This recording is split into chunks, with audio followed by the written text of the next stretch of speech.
There is a place in the Aegean where the light arrives with a clarity found almost nowhere else on Earth. It comes from the east, crossing the narrow strait that separates the Greek islands from the ancient coast of Anatolia, and it strikes the limestone hills with such force that even the shadows seem luminous. The air carries the scent of wild thyme, dried sage, and sea salt. Fishermen's boats rest against the harbor walls, their hulls darkened by years of sun and brine. Beyond the harbor, terraced groves of olive and cypress climb toward a ridge where the ruins of older civilizations lie half buried in the soil. This is the island of Kos, a small, crescent-shaped sliver of land, barely 40 kilometers from end to end, suspended between Europe and Asia, between the traditions of the West and the ancient wisdom of the East. In our own time, Kos is a destination for summer travelers. Charter flights descend toward its single runway. Hotel complexes line the northern beaches. Tourists photograph a gnarled plane tree in the central square and are told, with varying degrees of conviction, that it is the very tree under which the most celebrated physician in human history once taught his students. The tree is magnificent. The claim is almost certainly untrue. But the impulse behind it, the desire to connect a living place to a founding story, to anchor a legend in something one can see and touch, is as old as the island itself. To understand the story of Hippocrates, one must first understand the world that produced him. And that world was not a quiet backwater. It was a crossroads. In the 5th century before the Common Era, the Aegean Sea was the most dynamic corridor of exchange in the known world. Merchant vessels from Egypt carried papyrus and grain northward through the Cyclades. Phoenician traders brought glassware, purple dye, and alphabetic script from the Levantan coast.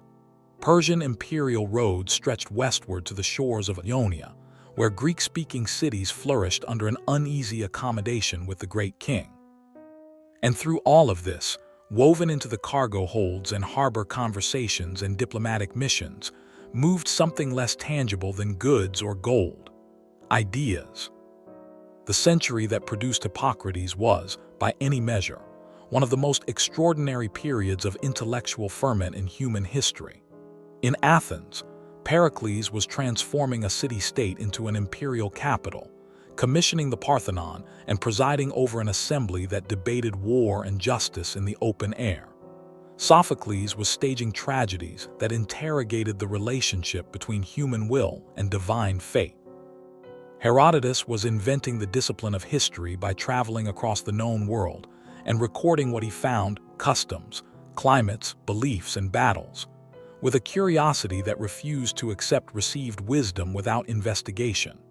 Thucydides, a generation later, would push even further, stripping divine causation from his account of the Peloponnesian War and insisting that human events could be explained by human motives. But Athens, for all its brilliance, was not the only stage. Along the Ionian coast and across the scattered islands of the eastern Aegean, a quieter revolution had been underway for more than a century. It had begun with men whose names now appear in the opening chapters of every history of philosophy: Thales of Miletus, who proposed that the fundamental substance of the universe was water; Anaximander, who imagined an infinite, undifferentiated origin from which all things emerged; Heraclitus, who saw the cosmos as a process of eternal change governed by a hidden logic he called the Logos. These thinkers were not scientists in the modern sense. They had no laboratories, no instruments, no method of controlled experimentation. What they had was something arguably more radical: the conviction that the world could be explained without recourse to myth. This was not atheism. Most of these men likely participated in the religious rituals of their communities, but their intellectual project was fundamentally different from the poetic cosmologies of Homer and Hesiod, in which every storm was the anger of Poseidon and every epidemic the arrows of Apollo. The pre-Socratic philosophers proposed that natural phenomena had natural causes, that thunder was not divine wrath, but a consequence of physical forces, that the earth was not balanced on the back of a god, but suspended in space by some principle of equilibrium. They disagreed with one another constantly and sometimes ferociously. But they shared a common premise. The universe was intelligible, and human reason was the instrument of that intelligibility. It was into this milieu, this extraordinary convergence of trade, travel, political experimentation, and philosophical daring, that Hippocrates was born. The traditional date is around 460 years before the Common Era. The place, according to every ancient source that mentions him, was the island of Kos. His father, Heraclides, was said to be a physician. His mother, Phaenarete or possibly Praxithea, the sources disagree, remains a figure of almost complete obscurity. The family, according to later biographical tradition, claimed descent from Asclepius, the divine patron of healing, through a lineage stretching back 18 or 20 generations, depending on which genealogy one consults. This was not unusual. In the Greek world, prominent families routinely traced their origins to gods or heroes. But the specific claim that the man who would become synonymous with rational, naturalistic medicine was himself presented as a descendant of a healing god contains an irony that later centuries would never quite resolve. Nearly everything known about the life of the historical Hippocrates comes from sources written long after he lived. Plato, who was roughly a generation younger, mentioned him twice, once in the dialogue known as the Protagoras, where a character observes that one might go to Hippocrates of Kos, the Asclepiad, to learn medicine, and once in the Phaedrus, where a method of understanding the body as a whole is attributed to him. These are tantalizingly brief references. They confirm that a physician named Hippocrates existed, that he was from Kos, that he was associated with the Asclepiad tradition, and that he had a reputation significant enough to be invoked in philosophical conversation. Beyond that, they reveal almost nothing. Aristotle, writing a generation later still, referred to Hippocrates as well, calling him great in the art of medicine but small in stature. This curious detail has the feel of genuine biographical memory, the kind of incidental fact that might survive in oral tradition precisely because it was unexpected. But even Aristotle was working at a remove of nearly a century from the events he described. The fullest ancient biography came from Soranus of Ephesus, a physician who wrote roughly 500 years after Hippocrates lived. Soranus compiled the traditional stories. Hippocrates studied under his father and perhaps under Herodotus of Selymbria, a pioneer of therapeutic exercise. He traveled widely across the Greek world, treating patients and teaching students. He spent time in Thessaly and possibly in Athens. He was renowned for his diagnostic skill and for his refusal to serve foreign rulers at the expense of Greek interests. These stories are vivid, appealing, and almost entirely unverifiable. This is the central paradox of the Hippocratic legacy, and it is worth stating plainly at the outset. The most famous physician in the history of civilization is a figure about whom almost nothing can be established with certainty. The name is universally recognized. The life behind it is almost entirely obscure. And the vast body of medical writing attributed to him, the texts that would shape the practice and philosophy of healing for more than 2,000 years, were, in all probability, composed by many different authors over the span of more than a century. But none of this diminishes the significance of what happened on Kos and in its intellectual orbit during the 5th and 4th centuries before the Common Era. Something genuinely new emerged there, a way of thinking about the human body and its afflictions that broke decisively with the traditions of sacred healing. To appreciate the scale of that break, one must first understand what it was breaking from. The island of Kos itself held a clue. On a hillside above the town, terraced into the slope with commanding views of the sea and the distant Anatolian coast, stood a complex of buildings, courtyards, and altars known as the Asclepieion. It was a sanctuary dedicated to Asclepius, not merely a temple, but a functioning center of healing, one of dozens scattered across the Greek world. The sick came here not to consult a physician, but to seek the favor of a god. They bathed in sacred springs, offered sacrifices, observed dietary restrictions, and then slept in a long, colonnaded hall called the Abaton, hoping that Asclepius himself would visit them in their dreams and reveal the path to recovery. The Asclepieion on Kos was not built until the 4th century before the Common Era, ironically, perhaps after the historical Hippocrates had already passed from the scene. But the tradition it represented was far older, stretching back centuries into a world where illness was understood primarily as a spiritual event, a disruption in the relationship between a human being and the divine order. In that world, the healer was not an investigator but an intermediary. The question was not what is happening inside the body, but what has the sufferer done to deserve this? Across a narrow strait, barely visible from the southern coast of Kos on a clear day, lay the peninsula of Knidos, home to another medical tradition, another school, another set of answers. The physicians of Knidos were known for their approach to classification. They cataloged ailments meticulously, attempting to assign each cluster of symptoms a specific name and a specific remedy. Their method was taxonomic, organized, systematic, focused on identifying the particular disease rather than understanding the particular patient. The physicians of Kos, by contrast, or at least the tradition that later crystallized under the name of Hippocrates, took a different path. They focused not on numbing the disease, but on observing the individual who suffered from it. They watched the progression of symptoms over time. They noted the effects of climate, diet, occupation, and temperament.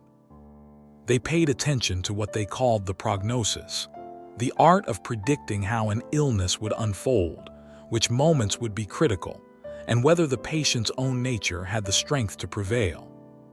This was more than a difference in technique. It was a difference in philosophy, and it would ripple outward from these small Aegean communities for millennia. But before those ripples could spread, someone had to write things down. Someone, or more likely many someones, had to commit observations, arguments, theories, and case histories to papyrus and parchment, creating a body of written knowledge that could be taught, debated, challenged, and transmitted across generations. What they produced would become one of the most influential and most misunderstood collections of texts in the history of human thought. To fall ill in the ancient Greek world was to enter a realm of profound uncertainty, not merely physical but spiritual and social.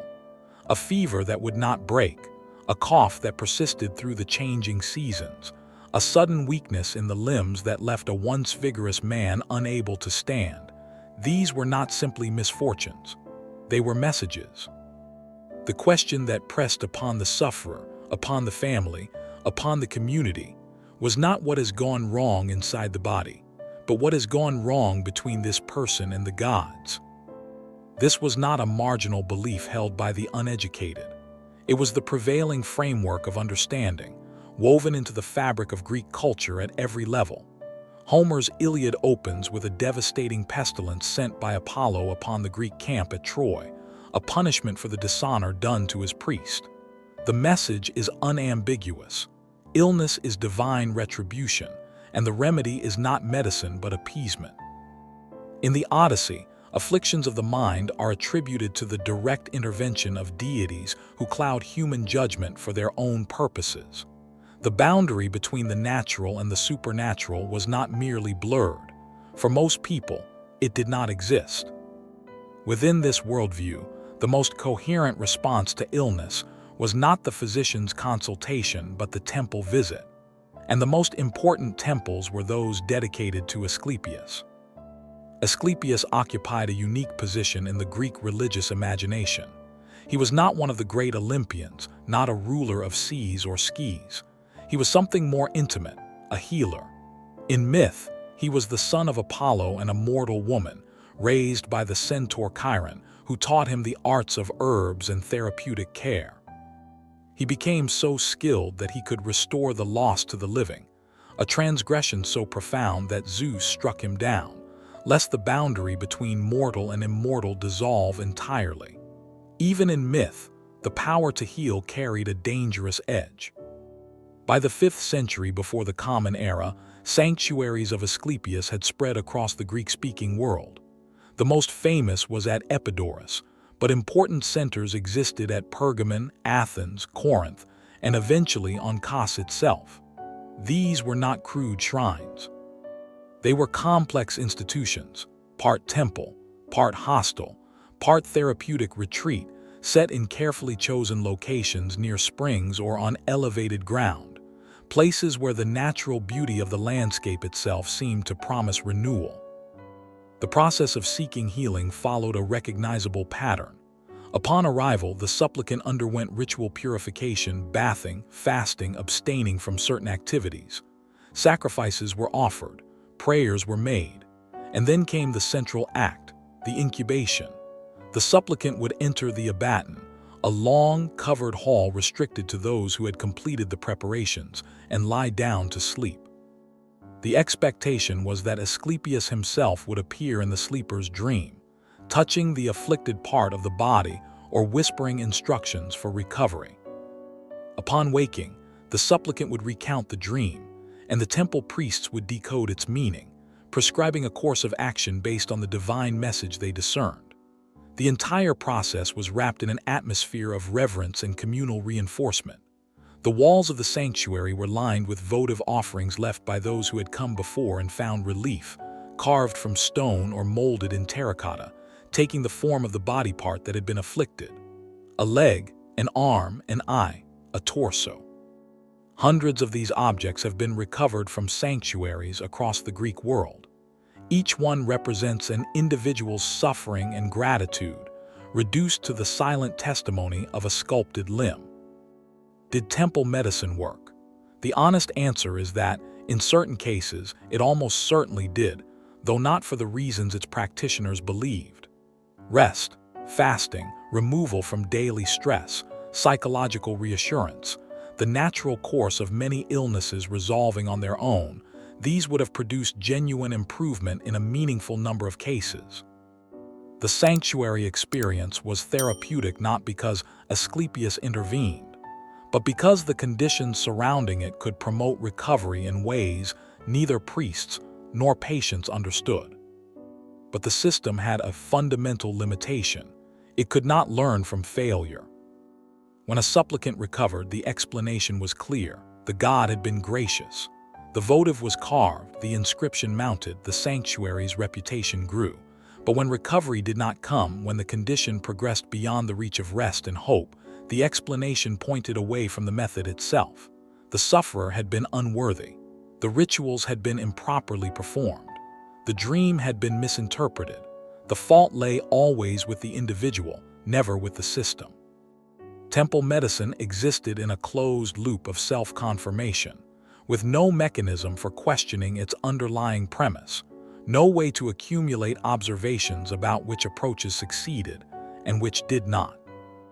Outside the sanctuaries, another tradition existed, less organized, less prestigious, but far more widespread. Itinerant practitioners moved from city to city, offering their services in the agora, in private homes, at public gatherings. Some were herbalists with genuine knowledge of plants and their properties. Some were bone setters who had learned through apprenticeship how to manipulate dislocated joints. And some were outright frauds, charismatic figures who promised miraculous cures, collected payment, and moved on before the results could be assessed. The Greek world had no licensing system, no authority that could distinguish a competent healer from an incompetent one. The marketplace of healing was governed by persuasion, reputation, and the desperate willingness of the sick to try anything that offered hope. This was the landscape the Hippocratic physicians entered, and it shaped their project in ways often underappreciated. When the texts of the Hippocratic Corpus argue for careful observation and honest prognosis, they are not arguing in a vacuum. They are arguing against the temple priest who attributes every illness to divine will, the charlatan who promises cures he cannot deliver, the rival physician who relies on theories unsupported by experience. The Hippocratic writers were fighting for legitimacy in a crowded and skeptical world. The rivalry between the medical traditions of Kos and Knidos illuminates this struggle from another angle. The two communities were separated by a strait so narrow that on a calm day, a strong voice might almost carry across. Yet their approaches diverged in ways that would echo through centuries. The physicians of Knidos focused on the disease. They sought to classify conditions, catalog symptoms into named categories, and assign particular remedies to particular ailments. Their ambition was taxonomic, a comprehensive map of everything that could go wrong with the human body. The tradition associated with Kos took a different view. It focused on the patient. The question was not simply what disease is present, but how is this particular person, with this particular constitution, in this particular environment, responding to this particular condition. The emphasis fell on observation over classification, on prognosis over diagnosis, on understanding the trajectory of an illness rather than simply numbing it. This distinction, disease-centered versus patient-centered, is a debate medicine has never fully resolved, but in the 5th century before the Common Era, it represented more than an academic disagreement. The Gnidian approach shared something with temple medicine, a tendency to see illness as a discrete entity that could be addressed without deep attention to the individual who carried it. The koan approach insisted that illness could not be separated from the person. The body was an active, dynamic system influenced by the prevailing winds, the quality of local water, habitual diet, and the emotional tenor of the household. Whether the historical Hippocrates himself articulated this philosophy, or whether it emerged from a community of thinkers over generations, cannot be answered with certainty. The ancient sources want a single founder. The textual evidence suggests something messier and more interesting. A collective intellectual project carried out by many minds, in dialogue with one another and with rival traditions. What is beyond dispute is that a remarkable body of texts began to take shape during the late 5th and early 4th centuries before the Common Era. These texts did not agree on every point. They did not speak with a single voice. But they shared a set of commitments that constituted a revolution. The conviction that illness had natural causes, that the physician's primary tool was observation, that honest prediction was more valuable than false reassurance, and that the body possessed its own capacity for restoration, which the healer's role was to support rather than override. These commitments were put into practice at bedsides, in the painstaking recording of what was seen as conditions unfolded. And they were written down, not as hymns to divine power, but as clinical notes, philosophical arguments, and practical guides for those who would follow. It is to those texts, their content, their contradictions, and the enduring mystery of their authorship, that the story now turns. Imagine a library, not the grand, columned edifice that the word conjures in the modern mind, but something far more modest. A wooden shelf in a warm room on a Mediterranean island, holding several dozen scrolls of varying length, their papyrus edges darkened by handling, their contents copied and recopied by hands belonging to different generations. Some scrolls contain meticulous records of individual patients. Others contain sweeping philosophical arguments about the nature of the human body. Still others read like polemical essays, attacking unnamed opponents with a rhetorical energy that suggests the author had specific adversaries very much in mind. This is the Hippocratic Corpus, approximately 60 texts that tradition has attributed to a single man. It is one of the most important bodies of writing in Western thought, and one of the most misunderstood. Because the single most important fact about it is this: Hippocrates almost certainly did not write most of it. The texts span roughly 150 years of composition, from the mid-5th to the late 4th century before the Common Era, encompassing not just the lifetime of the historical Hippocrates, but at least 2 generations after him. They are written in different styles, employ different vocabularies, and contradict one another on fundamental points. Some address fellow physicians, others seem designed for a lay audience. Still others read like compressed teaching notes meant to be expanded upon in oral instruction. The consensus among scholars is that the corpus represents the collective output of a medical tradition rather than the work of a single genius. To call a text Hippocratic in the ancient world was not necessarily to claim that Hippocrates had written it. It was to claim that the text belonged to a tradition bearing his name, a tradition of thought, method, and professional identity. The Library of Alexandria, founded in the 3rd century before the Common Era, played a decisive role in crystallizing this attribution. The Ptolemaic scholars who built the collection were voracious acquirers of manuscripts, and they organized them by author. A collection of medical texts associated with the school of Kos, arriving without clear individual attribution, would naturally have been cataloged under the most famous name. Once gathered under the heading of Hippocrates, the texts acquired a coherence they had never possessed individually. The library did not merely preserve the corpus, it created it as a canonical body of work.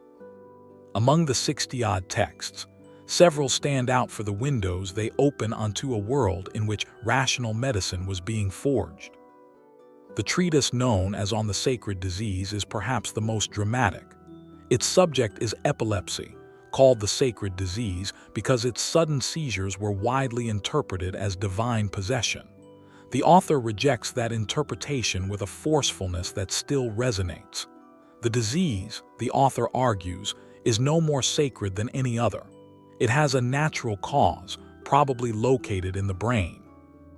Those who attribute it to the gods are not pious but ignorant, charlatans who use religious language to disguise their inability to help. Remarkably, the text does not deny the existence of the gods. Instead, it insists that invoking divine causation for specific illness is itself impious, because it implies the gods act arbitrarily. True piety lies in accepting that the divine order operates through natural laws. Whether Hippocrates himself wrote this text is unknown. What is certain is that it represents a pivotal moment, the explicit rejection of supernatural explanations for disease, written not by a philosopher in the abstract, but by a practicing physician confronting clinical reality. A very different kind of text is Airs, Waters, Places, a treatise reading almost like a work of geography. Its author argues that health is shaped by environmental factors, prevailing winds, water quality, a city's orientation toward the sun, the character of the soil. A physician arriving in an unfamiliar city should study these factors before seeing a single patient. The ambition is extraordinary, an early form of environmental medicine.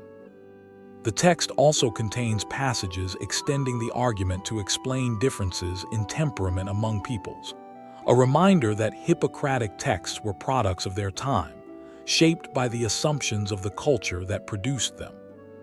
But the most remarkable texts are the clinical case histories in the epidemics, particularly the 1st and 3rd books.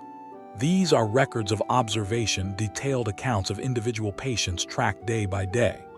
A typical entry identifies the patient by some distinguishing detail, describes initial symptoms, then follows the case with austere discipline, noting changes, moments of improvement or deterioration, and ultimately the outcome.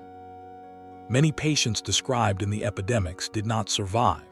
The texts record their decline with the same dispassionate attention given to those who recovered. This willingness to document failure is perhaps the most revolutionary aspect of the entire Hippocratic project. It broke the closed loop of temple medicine, where only successes were memorialized. In the epidemics, failure becomes information that can be studied and learned from. There is something haunting about these case histories across a distance of 25 centuries. Real people whose suffering is recorded with a restraint that makes it more vivid than any embellishment could. Another significant text is On the Nature of Man, traditionally attributed to Hippocrates' son-in-law Polybus. It presents the most developed version of what would become Western medicine's dominant framework for nearly 2,000 years, the theory of 4 humors. The body contains 4 fundamental substances: phlegm, the vital fluid, yellow bile, and black bile, whose balance determines health. Each humor is associated with a season, an element, and a pair of qualities: hot or cold, wet or dry. Health is equilibrium. Illness is disruption, caused by diet, climate, exertion, or emotional disturbance. The theory drew on earlier philosophical ideas, particularly Empedocles and his four elements. What the Hippocratic writers did was adapt this framework to medicine, creating a system that could explain why different people fell ill differently, why the same ailment changed with the seasons. The theory was elegant, internally consistent, and enormously productive for clinical reasoning. From modern perspective, it was also almost entirely wrong. But to judge it solely by contemporary standards is to miss its significance. It was the first comprehensive attempt to understand the body through reason and observation, rather than divine revelation. The question of which texts might belong to the historical Hippocrates may remain open forever. Scholars like Jacques Joanna have used linguistic analysis and historical context to identify a small core of plausible candidates, but certainty is impossible. The man has been absorbed into his tradition, and the tradition into his name. What can be distilled from these texts, however, regardless of who held the stylus, is a set of ideas so powerful that they reshaped understanding of the human body for millennia to come. The ideas that emerged from the Hippocratic tradition were not born in the quiet of a philosopher's study. They were forged in the most intimate and urgent of settings, at the side of a person whose body had begun to fail, in a room where fear and uncertainty hung as heavily as the smell of wood smoke and sweat. Whatever theories the Hippocratic physicians carried in their minds, they were tested against the stubborn reality of human suffering. And it was in that testing that something genuinely revolutionary took shape. The first and most fundamental idea was deceptively simple. Illness has natural causes. Not divine punishment, not the caprice of spirits, not the consequence of moral failure, but processes rooted in the body itself and in its relationship to the surrounding world. This principle, so obvious to the modern mind that it barely seems worth stating, was in its time an act of intellectual courage. To say that a seizure was caused by a disturbance in the brain rather than by the wrath of a god was to redraw the boundary between the sacred and the knowable. The Hippocratic writers were not atheists, as far as can be determined. But they held a conviction almost as radical, that even if gods existed, they were not useful explanations for what happened inside a sick person's body. This commitment transformed the physician's role. If illness was natural, it could be studied naturally. The physician was no longer a mediator between human and divine, but an investigator whose authority rested on the quality of observation. And observation in the Hippocratic tradition meant something specific and demanding. The physician was expected to attend the patient directly, repeatedly, over the full course of an illness. The clinical case histories in the epidemics reveal a method of almost obsessive attentiveness, noting the color of the skin, the rhythm of breathing, the quality of sleep, the patterns of fever and remission, in the belief that even the smallest detail might prove significant. This emphasis on observation was inseparable from the concept that most distinguished Hippocratic medicine: prognosis. The Hippocratic physician sought not merely to identify what was wrong, but to predict what would happen next. Would the fever intensify or break? At what point might the crisis arrive? That decisive moment when the body would either begin recovery or enter irreversible decline. The text known as prognostic lays out this philosophy clearly. The physician who foresees the course of illness earns trust and demonstrates that disease follows intelligible patterns. Prediction requires pattern recognition. Pattern recognition requires accumulated experience. And experience requires honest documentation, including of cases that ended badly. Prognosis was not prophecy. It was empirical reasoning applied to the trajectory of disease, an early form of clinical judgment. The Hippocratic writers organized these patterns around critical days, specific points, when the body's condition was believed to shift decisively. The third day, the seventh, the 14th, moments of heightened significance when the patient's fate seemed to hang in precarious balance. The theory was not entirely unfounded. Many acute conditions do follow temporal patterns, but it was rigid and sometimes imposed order where none existed.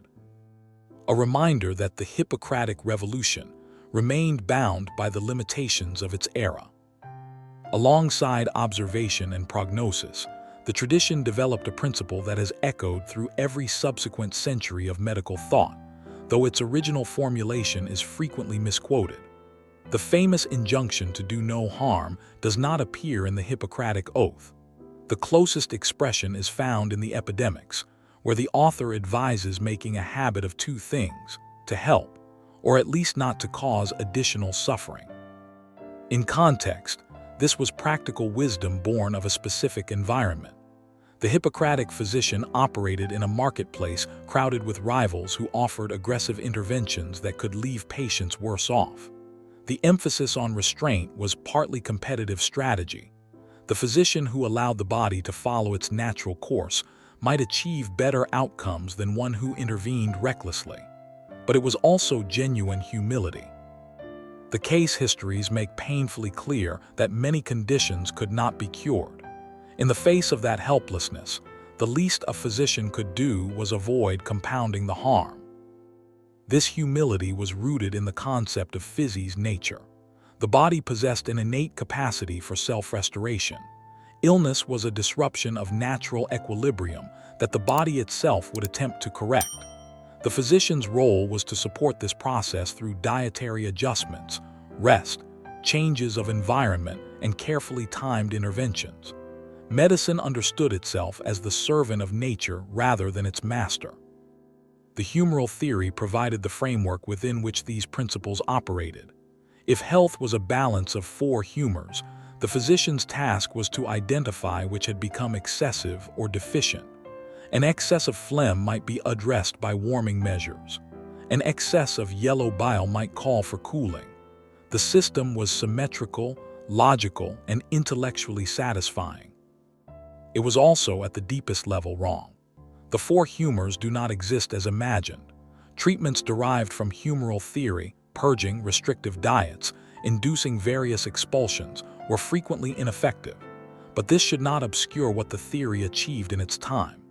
It was the first sustained attempt to create a rational model of the body that could be taught, debated, and refined. Its longevity, nearly 2,000 years, testifies to the depth of the need it filled. Before the humoral theory, there was no coherent naturalistic account of why people fell ill.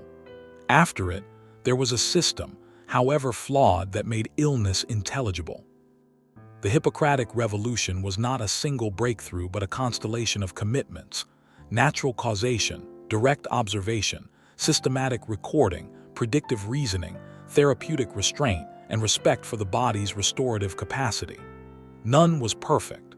All contained seeds of error alongside insight, but together they reoriented the relationship between healer and sick, from intermediary of the divine to student of nature. And yet, of all the texts associated with this tradition, none has traveled further or acquired more symbolic weight than a short, solemn document that most people believe they know. One whose actual content turns out to be far stranger than the version modern culture has inherited.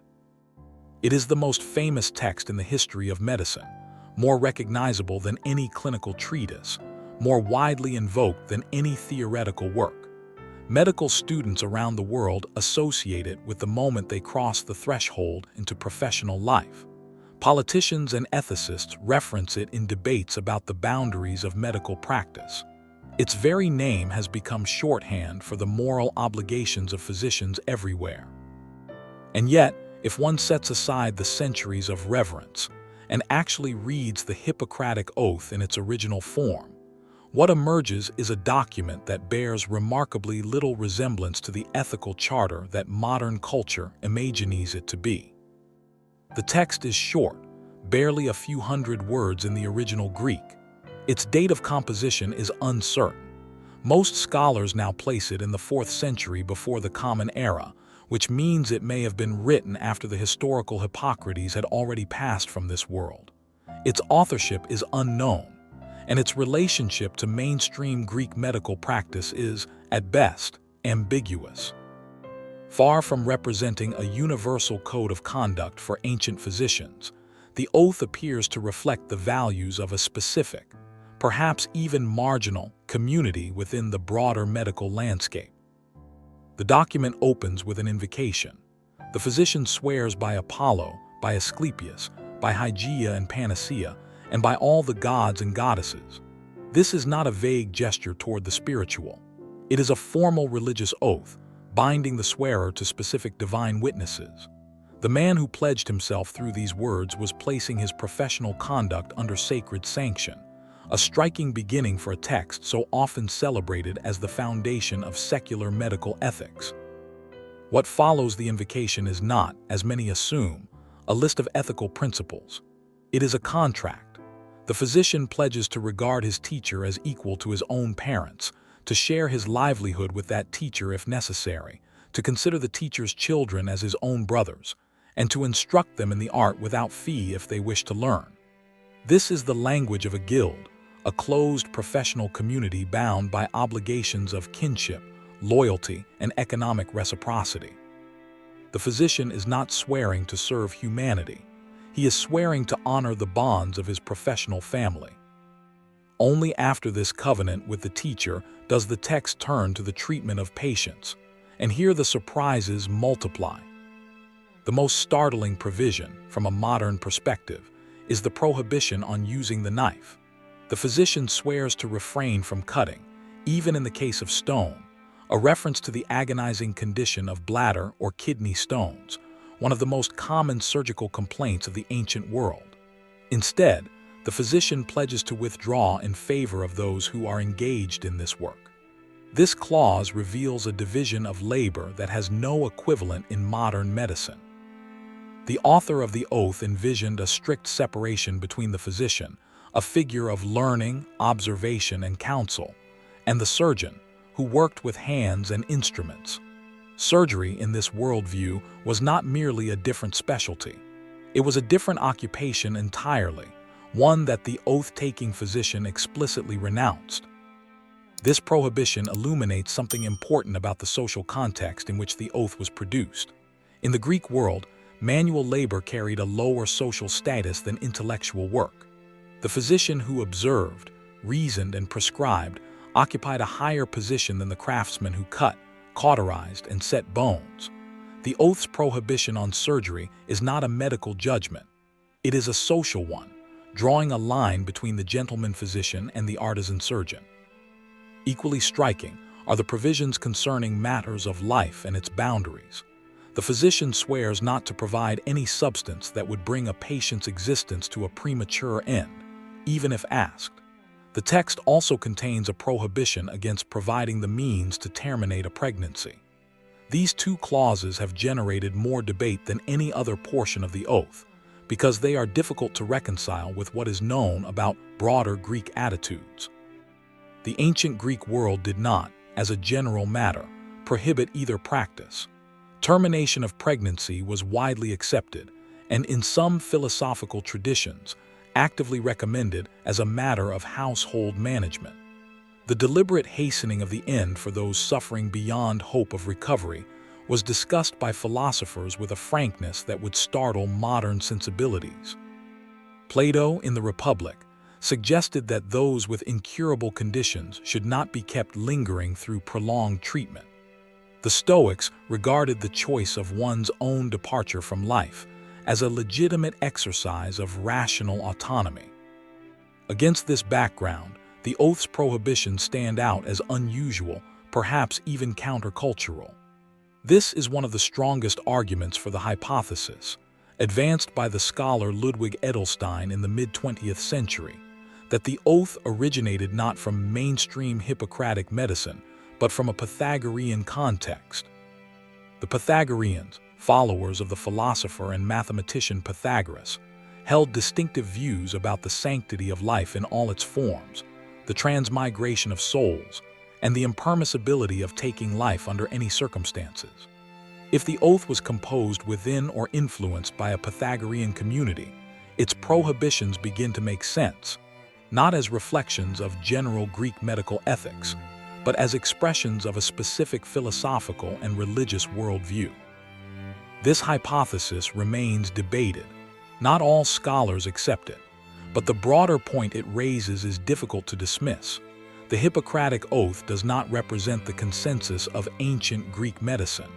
It represents the commitments of a particular group at a particular moment, shaped by philosophical convictions that were far from universal.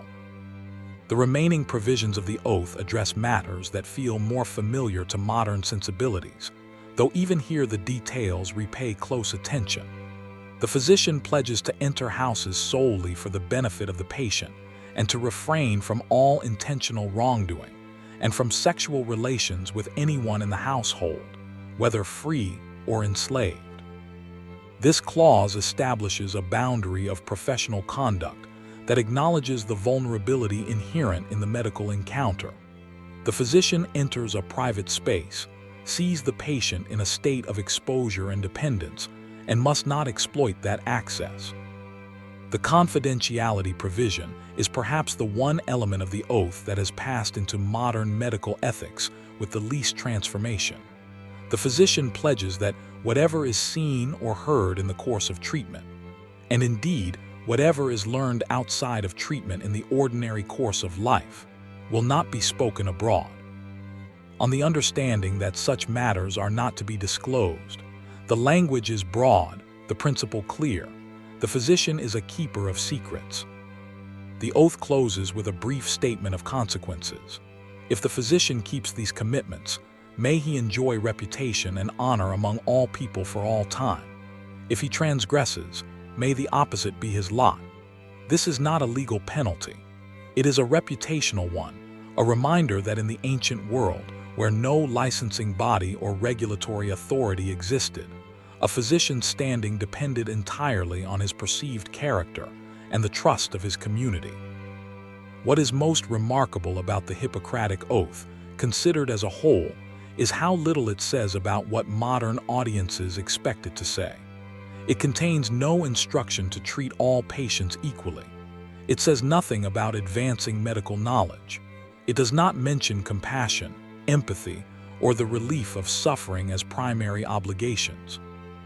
It is not a charter of universal medical ethics, but a covenant of professional identity, a document that defines who belongs to a particular community and what obligations membership entails. And perhaps most surprisingly, the oath appears to have been a marginal text in antiquity. There is little evidence that it was widely sworn by practicing physicians in the Greek or Roman world. It was known, certainly, Galen mentioned it, and later commentators discussed it, but it was one text among many in the Hippocratic Corpus, and not the most influential. The clinical treatises, the theoretical works, the case histories of the epidemics, these were the texts that shaped medical practice and education. The oath was a curiosity, a statement of ideals that may never have been broadly adopted even in its own time. Its transformation from a marginal ancient document into the symbolic cornerstone of medical ethics is a story that belongs not to the age of Hippocrates, but to the centuries that followed, centuries in which the name of Hippocrates itself would be reshaped, reimagined, and deployed in ways that the historical physician could never have anticipated. The historical Hippocrates most likely breathed his last sometime around 370 years before the Common Era in Larissa, Thessaly, far from the island where he had been born. The ancient sources agree that he reached an advanced age, though the specific number varies. Some say 85, others 90, still others over 100, as if longevity itself were proof of medical wisdom. A tomb was reportedly erected in his honor, and local tradition held that wild bees nested upon it, producing honey with restorative properties. Even in the manner of his departure from the world, legend was already displacing fact. But if the man was gone, the name was only beginning its journey. For roughly 3 centuries, The Hippocratic texts circulated without the singular, towering authority they would later acquire.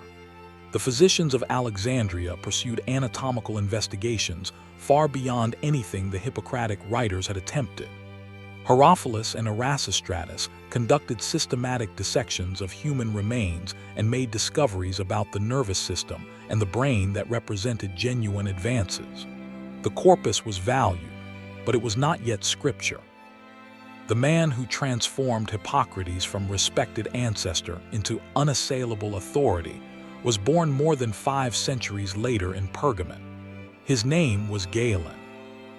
Galen of Pergamon, who lived from roughly 129 to perhaps 216 of the Common Era, was the most prolific medical writer the ancient world produced. His surviving works fill thousands of pages. He served as physician to Roman emperors, performed public anatomical demonstrations, and argued with rivals so aggressively that many refused to debate him. At the center of his intellectual project stood Hippocrates. Galen did not merely admire the ancient physician, he needed him. His method of establishing authority depended on positioning himself as the one true interpreter of Hippocratic wisdom. Every claim Galen made was anchored in Hippocratic texts, quoted and analyzed in ways that invariably confirmed his own positions. When the texts contradicted one another, Galen harmonized them. When they contradicted Galen, he reinterpreted them. The result was a Hippocrates remade in Galen's image, a figure of perfect consistency who had conveniently anticipated everything Galen believed. This was not simple dishonesty. Galen genuinely revered the tradition and saw himself as its heir, but the effect was to transform a diverse, contradictory, multi-authored body of texts into the unified doctrine of an idealized sage. Because Galen's writings dominated medical education for 15 centuries, his version of Hippocrates became the only version most of the world would know. The Galenic synthesis traveled along trade routes and intellectual networks of the late Roman world, reaching Constantinople and the monasteries where Greek learning survived through centuries of political fragmentation. But its most consequential journey was eastward, into the expanding world of Islam. In the 8th and 9th centuries, a remarkable movement took shape in Baghdad under the Abbasid Caliphate. Scholars undertook the systematic translation of Greek scientific and medical texts into Arabic.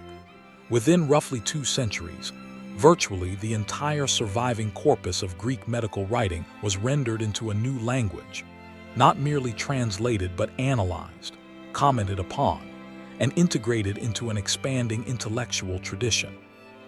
The central figure was Hunayn ibn Ishaq, a Christian scholar born around 809 of the Common Era, fluent in Arabic, Syriac, and Greek. Working with collaborators including his son and nephew, he translated over 100 works of Galen alone, developing methods of textual comparison that anticipated modern philological practice. The Hippocratic texts entered Arabic culture through his efforts. In the Arabic-speaking world, Hippocrates became Buckrat, revered not merely as a physician, but as a sage of near-prophetic stature. Islamic scholars saw in him a kindred spirit who had sought to understand the natural world through reason, guided by moral commitment to the welfare of the sick. The physicians who built upon this inheritance were not mere transmitters. Abu Bakr al-Razi, Rhazes in the Latin West, displayed the same commitment to direct observation that characterized the best of the epidemics. He also challenged ancient authority openly, cataloging instances where his clinical experience contradicted Galen. Ibn Sina, Avicenna, achieved something even more ambitious. His canon of medicine synthesized Greek and Islamic knowledge into a comprehensive framework, incorporating pharmacological traditions from Persia and India alongside Hippocratic principles. It became the most widely used medical textbook in both the Islamic world and, after Latin translation, in European universities for centuries. Alongside genuine intellectual transmission, something mythological was happening. Apocryphal stories multiplied. The most enduring was the fictional correspondence between Hippocrates and the Persian king, in which the physician was offered an enormous fortune to serve a foreign court and refused, placing professional integrity above wealth and power. The tale was almost certainly invented, but it became a foundational narrative of medical ethics, cited for centuries as proof of the physician's moral superiority to worldly temptation. Its persistence reveals something important. Hippocrates was no longer merely a source of medical knowledge. He was a moral exemplar, a figure onto whom successive generations projected their ideals of what a physician should be. The historical man, about whom almost nothing could be verified, had become an infinitely adaptable symbol. By the time the Hippocratic texts began their return to Western Europe, carried through medieval Spain, Sicily, and southern Italy, they arrived wrapped in layers of interpretation so thick that the original could barely be glimpsed. Galen's commentary, Arabic elaboration, apocryphal legend, theological appropriation, each era had added its own contribution. The scholars of the Latin West who received these texts believed they were recovering the wisdom of antiquity. What they were actually receiving was a composite creation, shaped by 1,000 years of labor across 3 continents. And they would add their own layer in turn. The medical texts of antiquity reached Western Europe, not in their original Greek, but in Arabic, carried by translators who labored at the crossroads of civilizations. Constantine the African, a merchant-turned-monk working at the monastery of Monte Cassino in the late 11th century, produced Latin versions of Arabic medical compendia that introduced European scholars to a vast body of knowledge they had never encountered. A century later, Gerard of Cremona, working in the recently reconquered city of Toledo, translated dozens of scientific and medical works from Arabic into Latin, including portions of the Galenic and Hippocratic inheritance that had been preserved and expanded by Islamic scholars. What arrived in the lecture halls of Salerno, Montpellier, and Paris was not the voice of Hippocrates speaking directly across the centuries. It was a layered construction, Hippocratic ideas as interpreted by Galen, as systematized by Ibn Sina, as debated by generations of Arabic commentators, as rendered into Latin by translators working under enormous linguistic and conceptual pressure. Each layer had added something. Each had also subtracted something. The European physicians who studied these texts were reading a palimpsest, though few of them recognized it as such. For several centuries, this was sufficient. Medieval European medicine operated within a framework that was essentially Galenic: the 4 humors, the theory of temperaments, the emphasis on diet and regimen, transmitted through Arabic intermediaries and accepted with relatively little challenge. The authority of the ancients was not questioned, it was revered. But in the 14th and 15th centuries, a new intellectual movement began to reshape the cultural landscape of the Italian peninsula, and gradually, the rest of Europe. The Renaissance humanists, scholars, poets, philosophers, and physicians animated by a passionate desire to recover the literary and intellectual achievements of classical antiquity, looked at the existing Latin translations of medical texts and found them wanting. The Arabic commentaries, they argued, had corrupted the original meaning. The medieval Latin was clumsy, inelegant, unfaithful to the Greek. What was needed was a return to the sources, a direct engagement with the oldest available Greek manuscripts, unmediated by centuries of interpretation. The fall of Constantinople to Ottoman forces in 1453 accelerated this process dramatically. Greek-speaking scholars fled westward, bringing with them manuscripts that had been preserved in Byzantine libraries for centuries. Among these were copies of Hippocratic texts in their original language, texts that many Western European scholars were encountering in Greek for the first time. The humanist physicians seized upon these manuscripts with an almost missionary fervor. Thomas Linacre, an English scholar who had studied Greek in Italy and would later found the Royal College of Physicians in London, produced elegant new Latin translations of Galenic works directly from the Greek. The medical faculty at the University of Padua championed direct engagement with ancient sources as the foundation of proper medical education. Across Europe, the cry was the same. Back to the originals, back to the pure well of ancient wisdom, unclouded by medieval distortion. The irony, and it is a deep one, is that the humanists, in their passion for recovering the authentic Hippocrates, created yet another version of him. They selected the texts that suited their purposes. They emphasized the philosophical and observational dimensions of the corpus while downplaying elements that did not fit their image of the ideal physician. They used Hippocrates to legitimize a particular social vision, the physician as a learned gentleman, a man of classical culture and refined judgment, sharply distinguished from the barber surgeons and apothecaries who performed manual work. The Hippocrates of the Renaissance was not a recovery of the historical figure. He was a projection, a classical hero tailored to the needs of a new intellectual elite. This pattern of reinvention extended, inevitably, to the oath. During the medieval period, the text had already undergone a quiet but profound transformation.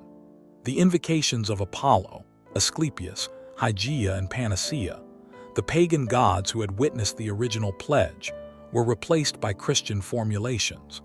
Surviving Byzantine manuscripts of the oath arranged the Greek text in the physical shape of a cross, visually embedding the document within the framework of Christian devotion.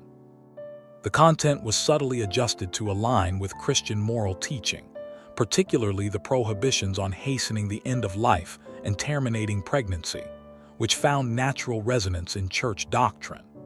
A text that had originated in a specific, possibly Pythagorean philosophical context, was thus absorbed into an entirely different moral universe, its original meanings overwritten by new ones. The early modern period added another layer. As the medical profession in Europe sought to consolidate its institutional authority through royal colleges, university faculties, and licensing systems, the oath acquired a new function.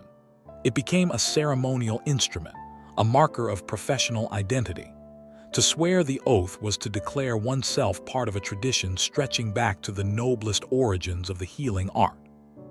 The specific content of the text mattered less than its symbolic weight, its ability to confer legitimacy and continuity upon a profession that was, in reality, still struggling to define itself.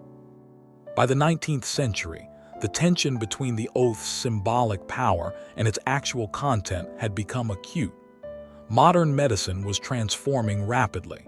Surgery, which the original oath had explicitly prohibited to the swearing physician, was becoming one of the most prestigious and scientifically advanced branches of the profession. The guild-like obligations to the teacher, sharing one's livelihood, educating the teacher's sons without fee, bore no relationship to the institutional structures of university education and hospital training. The prohibition on providing substances to hasten the end of a life was becoming entangled in increasingly complex debates about the boundaries of medical intervention. Medical schools responded in the way that every previous generation had responded. They rewrote the text. Throughout the late 19th and 20th centuries, as the practice of reciting an oath at graduation ceremonies became widespread, the documents actually used bore less and less resemblance to the ancient original. The pagan gods disappeared. The guild obligations were dropped. The surgical prohibition was silently removed. What remained was a distilled set of ethical commitments: beneficence, confidentiality, respect for the patient, expressed in language that was solemn, vague, and entirely modern. The most dramatic rupture with the Hippocratic tradition, however, came not from the slow evolution of ceremony, but from a catastrophic moral crisis.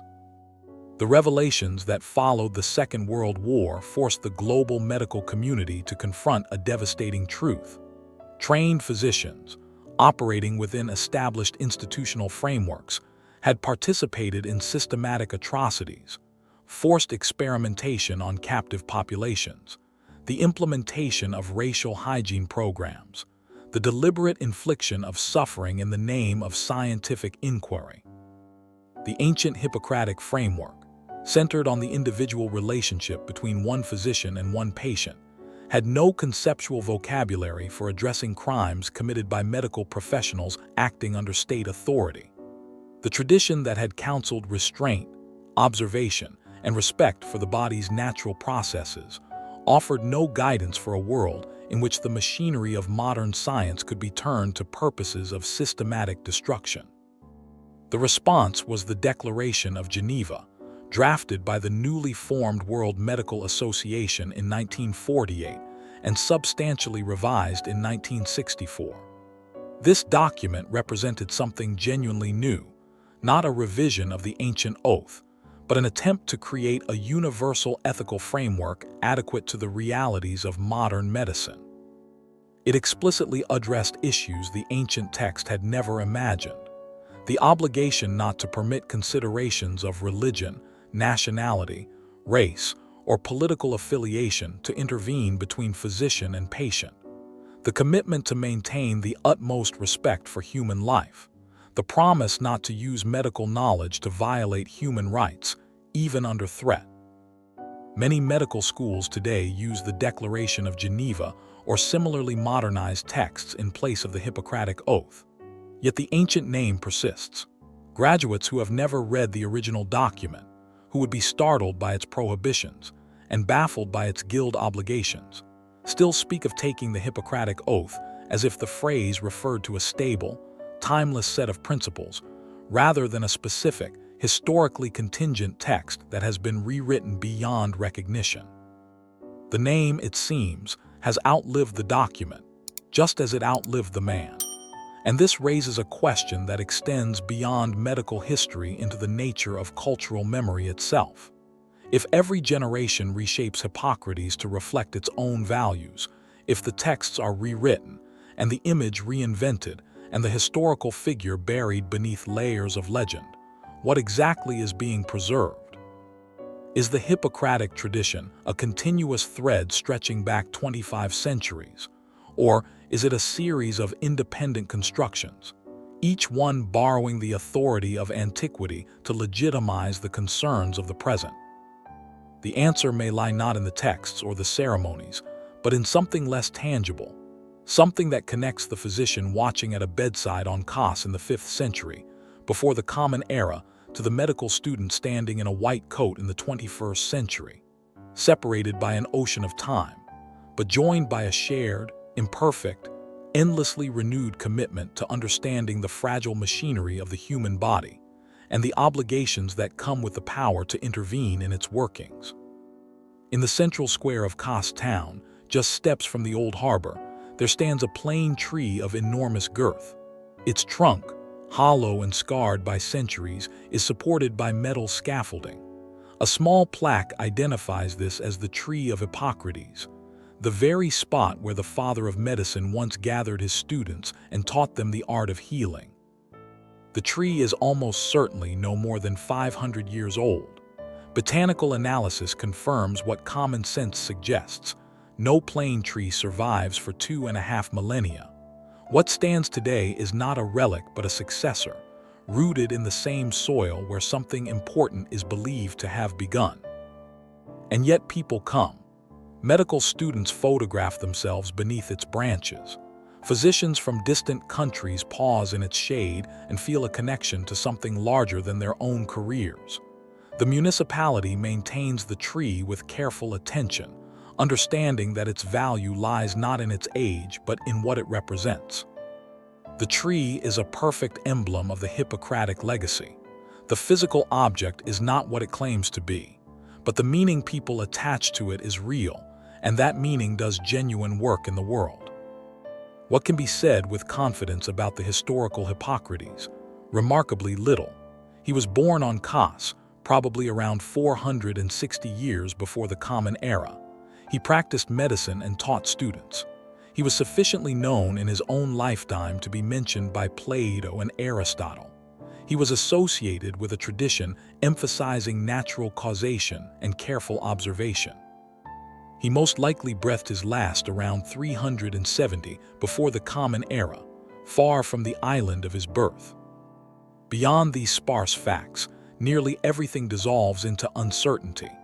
The texts were written by many hands. The ideas were developed by a community, not a solitary genius. The ethical framework has been rewritten so many times that its current forms would be unrecognizable in the ancient world. The biographical traditions, the refusal of the Persian king's gold, the dramatic interventions during pestilences, are largely legendary. This gap between man and myth might seem to diminish the story. If Hippocrates did not write the corpus, did not compose the oath, and cannot be credited with most innovations attributed to him, what remains? Something arguably more interesting than the legend. The real story is not of a single great man who transformed medicine through individual genius. It is the story of a collective revolution, a sustained effort by dozens of thinkers, working on a small island and in scattered communities across the eastern Mediterranean, to reimagine the relationship between the human body and the world around it. These thinkers did not agree with one another. Their texts contradict on fundamental points. But they shared commitments that constituted something genuinely new. They committed to the principle that illness could be understood without recourse to the supernatural. They committed to observing before theorizing, recording with honesty rather than reshaping facts to fit preconceived ideas. They committed to the notion that a physician's authority should rest on the quality of understanding and accuracy of prediction. And they committed, however imperfectly, to the idea that the healer's first obligation was to the person lying before them. These commitments were applied inconsistently and compromised by profound limitations. The humoral theory was fundamentally mistaken. The pharmacology was largely ineffective. Many patients whose cases were carefully recorded did not survive, and the physicians could do little but watch. And yet the method mattered more than the theory. The commitment to observation outlasted the specific observations. When the humoral framework was finally abandoned slowly, against enormous resistance, what replaced it was not a return to divine causation but a deeper application of the very principles the Hippocratic tradition had established. Look carefully, record honestly, test assumptions against reality, remain humble before complexity. But if the historical Hippocrates matters less than tradition supposes, the mythological Hippocrates matters enormously. Medicine depends on trust in a way few other disciplines do. A patient submitting to a physician's care performs an act of extraordinary vulnerability. Fear is present, often overwhelming. In that moment, the patient needs assurance that the person wielding authority is bound by obligations deeper than self-interest, older than any individual career. This is the work the myth performs.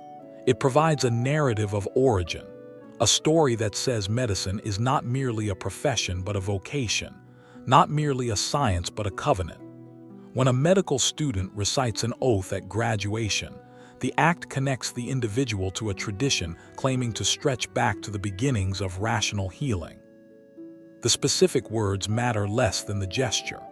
The public declaration that knowledge creates responsibility, that the power to intervene in another person's body is a privilege bounded by moral constraints. Every civilization that inherited the name used it this way.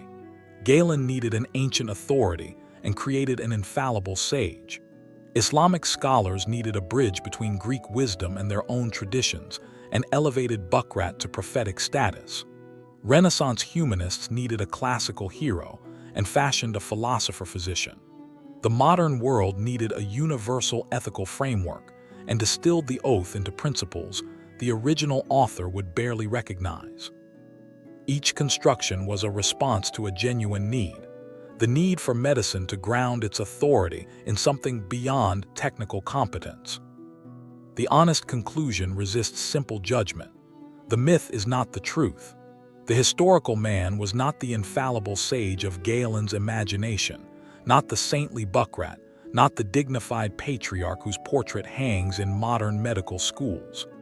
He was a physician on a small Greek island, working within the limits of his knowledge, contributing to a project whose full dimensions he could not have foreseen. But the tradition that grew around his name carried within it something genuine: the impulse to observe before judging, the discipline of recording honestly, the willingness to admit uncertainty, the conviction that the person in distress deserves more than ritual and superstition. These ideas did not belong to one man. They belonged to a tradition, and the tradition needed a name. The Aegean light fades slowly in the long evenings of late summer. On Kos, shadows lengthen across the ruins of the Asclepieion. The columns stand truncated against the sky. Below, the harbor water holds the last copper tones of sunset, and the old plane tree stands in its scaffolding, patient and enduring, neither the thing it claims to be nor entirely separate from the story it represents. 25 centuries ago, on this island, someone began to watch the sick with new eyes, not the eyes of a priest seeking divine favor, but the eyes of a person trying to understand. That impulse, fragile, imperfect, revolutionary, is the inheritance that matters. Not the name, not the oath, not the myth.